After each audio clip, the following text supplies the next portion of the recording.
Hey everyone, Link here bringing you another war match of the pink unicorns against the damn pandas.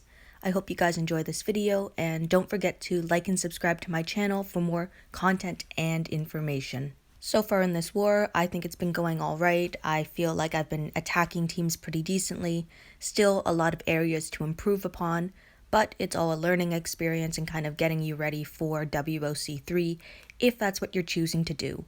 So this team that I'm attacking right now has a mixture of both attack and defense going on. By running double Priya, and I think they might have rampage weapons, there's a lot of attacking power. A Mercer lead provides that RNG. Frost in line with Shiva provides that defensive coverage because Frost obviously shields everyone else, and Shiva being a payback tune prevents people from using Enarov to line damage the team. Against this team, I have to say I got pretty lucky because even though I wasn't able to normalize Shiva and get rid of her payback ability, I was able to rush and kill basically every other tune around Shiva. And at the end, it's just being careful because if I put it on auto, then I'm going to rush. And I was lucky there where Mercer's rush didn't end up triggering payback, but it just goes to show that a lot of these S-class tunes have so much defense that the amount of damage you're actually applying is under that 30% threshold for a payback tune to trigger. I have definitely been finding warring a lot easier since getting Dr. Stevens, and now I'm a little more comfortable with using him and using him exactly when I should be. I've been really utilizing this specific attack team because I feel like it encompasses a lot of different abilities. I have my rampage, of course, by using a Glenn as my commander. I have the attack up and defense buff, as you see currently applied. He can also confuse on his rush, which provides another layer of control.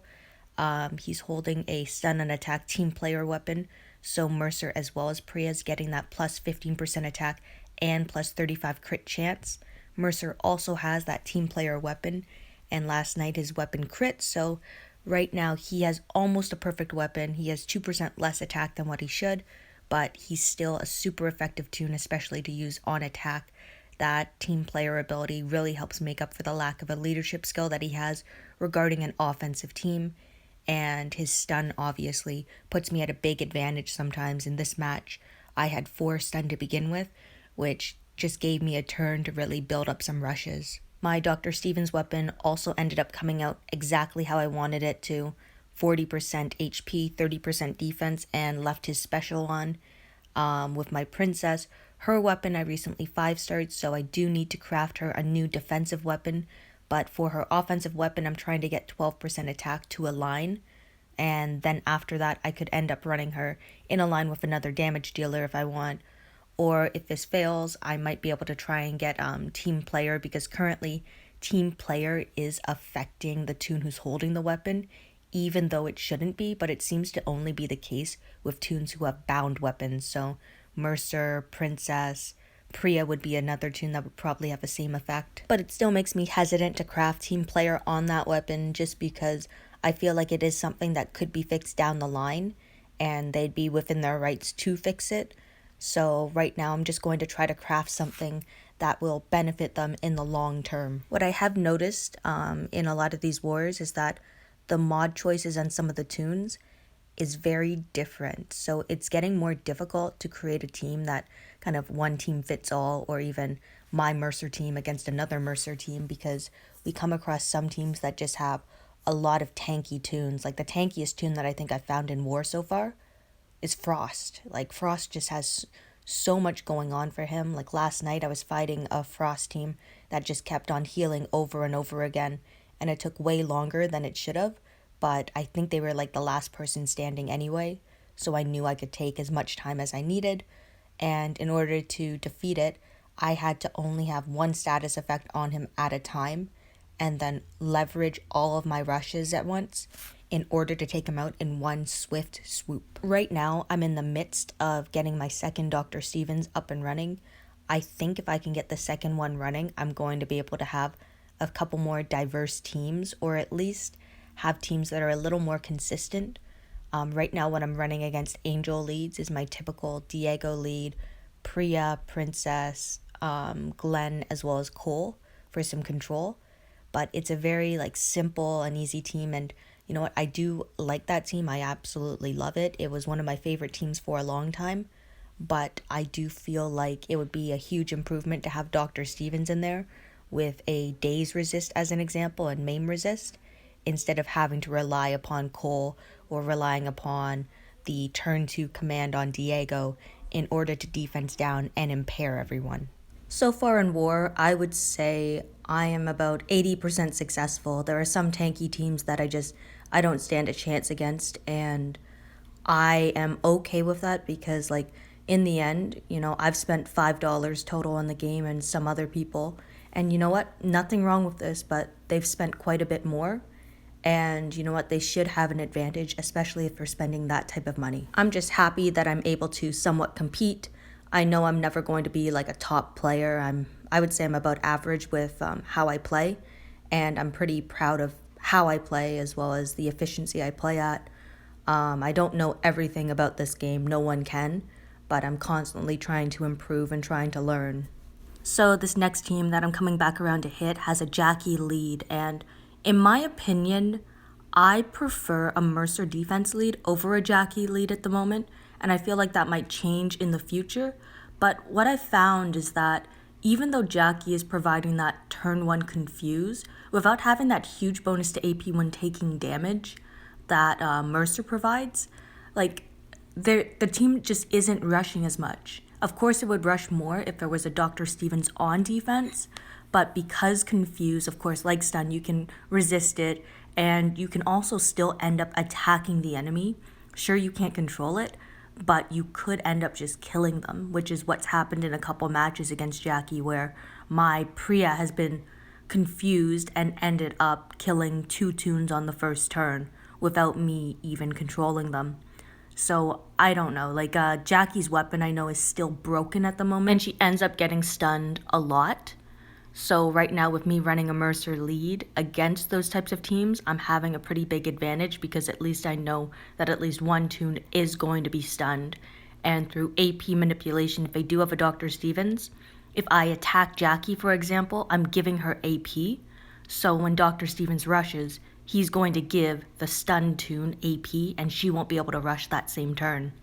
So understanding some in-game dynamics is especially important in matches like these where there's a lot of RNG. Like this team that I'm fighting is a turn 1 defense team where either Arav could be commanded to rush, but I've been lucky with my stuns. I stunned 4 of them to start, and then I still had the ability to taunt as well as normalize the next turn to stop the commanders from being able to command. On a side note for this war, I personally haven't really noticed the war regeneration being 2 times as fast.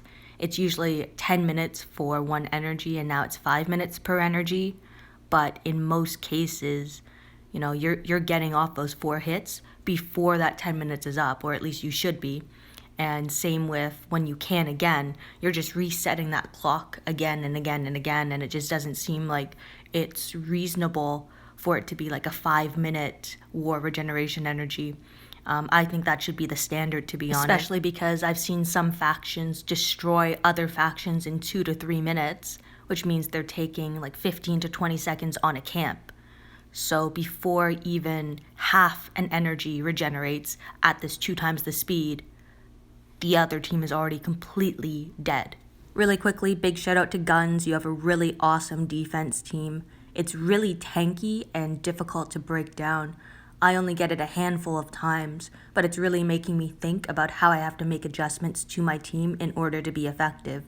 Now, in a later match, I did come up with something that ended up working, and I can't remember at this moment if I ended up recording it or not, but I'm definitely going to look in my records to see if I do, because it would be great to put out as well as to explain like kind of how to go about some of these teams.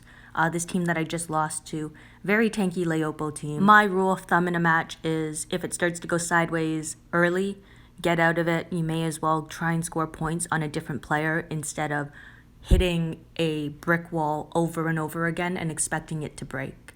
In these matches, you can see I'm using my command tunes a lot, and I'm using a lot of active skills. I find active skills to be one of the best parts of the game because they give you a different type of control. They give you different buffs and debuffs. They just provide you with another method of going about attacking a team. and I feel like some toons' active skills are definitely undervalued. Like, everyone knows Dr. Steven's active skill is amazing, and Princess's active skill is amazing. Both of them apply a lot of control, and then in turn, like, Dr. Stevens just lets you rush your team early, so that provides some power. You have Princess, who normalizes, so breaks down defenses, and then because of her weapon as well as specialist skill combination, she provides a huge amount of power. But then toons like Mercer, for example, like, I have not leveled his active skill because I don't want it to be going off on defense on the first turn, because he'll apply that elusive right away, and I just don't see that as being very valuable. But it is useful when going against teams that have like S-class Shiva on defense, where if you attack her, you have a chance of applying 2,000 bleed to yourself. Well, Mercer can recover that bleed, which is important because it's only a one-turn bleed, meaning if you don't recover it right away, then it's taking away that 2,000 HP from your normal HP, not from your bonus HP. Mercer can also get rid of maim damage, which is important because, like Dr. Stevens, if he's exhausted, or if any toon on my team is exhausted and takes maim damage, I can technically recover from that. Now, it only is beneficial if I have a healer, so Dr. Stevens would benefit because of his vitality, but other toons on my team probably wouldn't. Another toon like Glenn, I liked using him for a long time, and I still like using him. His active skill is Recover Bleed, and when bleed teams were big on defense, so Ralito and stuff, he was very effective at removing that bleed from multiple toons. Priya is another toon that I think is undervalued with her active skill, but by being able to remove positive effects, it's really beneficial. It can get rid of pain split, it can get rid of healing, it can get rid of defensive buffs, attack buffs, really any type of buff, and it's just one of the best abilities in my opinion, especially when trying to set up your team for a turn 2 or turn 3 kill. Her active skill will definitely see more use when camouflage becomes a bigger factor in the game because she can remove camouflage. Anyway, thank you everyone for watching and listening to my video.